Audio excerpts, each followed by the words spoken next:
2018 October 14th Kakinada నుంచి బయలుదేరిన ఒక ఫిషింగ్ బోట్ మళ్ళీ ఎప్పటికీ తిరిగి రాలేదు. జీపీఎస్ లేదు, సిగ్నల్ లేదు. బర్మ్యూడా ట్రయాంగిల్లా. మన కాకినాడ దగ్గర కూడా షిప్స్ మాయమయ్యే ప్లేస్ ఉందా?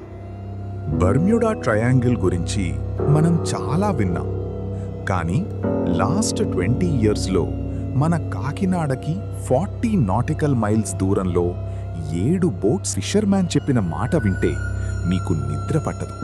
లాస్ట్ వరకు ఉండండి. బర్మ్యూడా ట్రయాంగిల్లో కంపసెస్ పనిచెయ్యవు. మీథేన్ గ్యాస్ బ్లాస్ట్ అవుతుంది అని సైంటిస్ట్స్ చెప్తారు.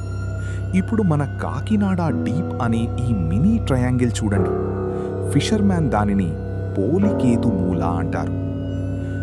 2001 నుంచి 2023 వరకు 5 మేజర్ ఇన్సిడెంట్స్, అన్నీ ఒక్కటే పాయింట్ దగ్గర. ఇదంతా నమ్మలేకపోతున్నారా?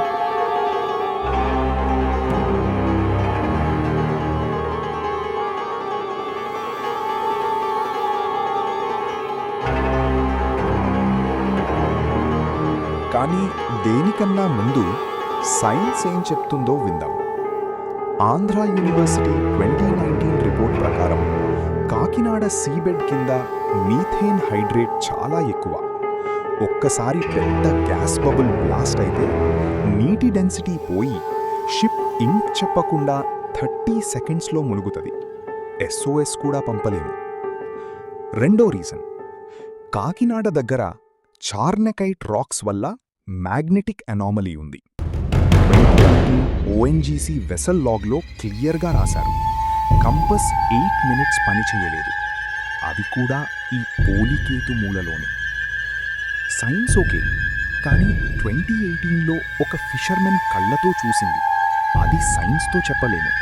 6:20కి రెడీగా ఉంది. సార్, ఆ రోజు ఆకాశం క్లియర్, కానీ పైన చూస్తే చుక్కలు లేవు. పెద్ద నల్ల నీడ లాంటి షాడో మన మీద పడింది. 10 నిమిషాలు తర్వాత అన్నీ నార్మల్. కానీ మా అన్నయ్య పడవ మా ముందే మాయం సార్.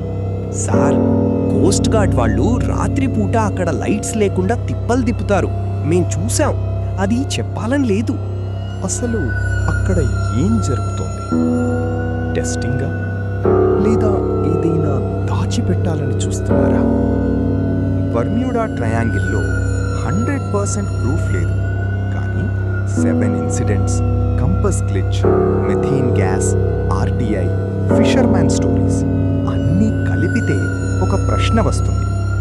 గవర్నమెంట్ ఆ ఏరియాని ఎందుకు దాచుతుందో? నిజం తెలుసుకోవాలంటే మన కాకినాడ వెళ్ళి ఆ సముద్రాన్ని నచ్చితే మన తెలుగు మిస్టరీ సిరీస్లో నెక్స్ట్ అరకులో GPS పనిచేయని విలేజ్ చూడండి. మీ కామెంట్స్లో చెప్పండి. Science mystery. జై హింద్.